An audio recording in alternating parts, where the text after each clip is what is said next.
మీర్పేటలోని teachers కాలనీలో హృదయ విదారక ఘటన చోటు చేసుకుంది. వేసవి సెలవుల నేపథ్యంలో పెద్దమ్మింటికి వచ్చిన 8 ఏళ్ల బాలుడు అద్విక్పై వీధి కుక్కలు దారుణంగా దాడి చేశాయి. ఈ దాడిలో అద్విక్ తీవ్ర గాయాలతో ప్రాణాపాయ స్థితిలో చికిత్స పొందుతున్నాడు.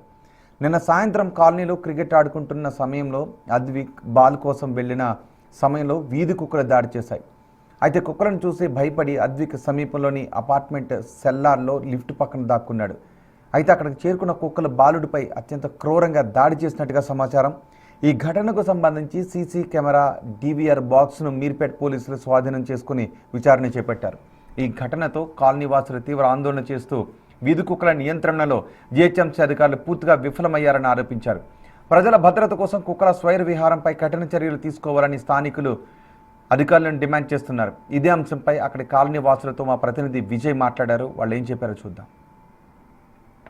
సుమారుగా రాత్రి 7-7:30 సమయంలో కుక్కల దాడిలో గాయపడినటువంటి బాలుడు అద్విక్ను ఆసుపత్రికి తీసుకెళ్ళినటువంటి వినయ్ అలాగే ప్రసాద్ అనేటువంటి ఇద్దరు వ్యక్తులను ఒకసారి మాట్లాడదాం. సో అన్న, ఎప్పుడు చూసారు అసలు మీరు? ఎలా తెలిసింది మీకు ఆ బాబు పైన దాడి జరిగిందని, కుక్కల దాడి? అసలు దాడి జరిగిందని మాకు తెలియదు అన్న. నార్మల్గా 8కి అట్లా డిన్నర్ చేసి నా కోసం వెయిట్ చేస్తాను బయట. తిన్న తర్వాత ఒక 15-20 మినిట్స్లో నార్మల్ వాక్ చేస్తాము. ఇక్కడ అందరూ జమ అయ్యేసరికి ఏమైందని చెప్పి బైక్ మీద వెళ్ళి చూస్తే అప్పటికి ఆ బాబు అన్కాన్షియస్లో పడున్నాడు, బోర్లో పడుకొని ఉన్నాడు. అప్పటికి ఎవరో ఒక పాప 108కి కాల్ చేస్తే సరిగా రెస్పాన్స్ రాలేదు. ఇమీడియట్గా ఈయన స్కూటీ మీద ఇక్కడ శ్యామ్ హాస్పిటల్కి తీసుకెళ్ళాం. సో వాళ్ళు ఉండి ఇక్కడ కాదు వేరే హాస్పిటల్కి తీసుకెళ్ళాలంటే అటు నుంచి సంరక్షకు తీసుకెళ్ళాం.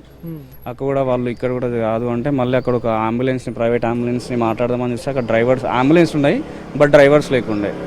ఇంకో వేరే డ్రైవర్కి కాల్ చేసి ఆయన ఒక 10 మినిట్స్ టైం పడుతున్నారు. బట్ అప్పటికే బాబుకి ఇక్కడ బాగా నోరు ఆరకపోయినట్టయి మాటలు రావట్లేదు.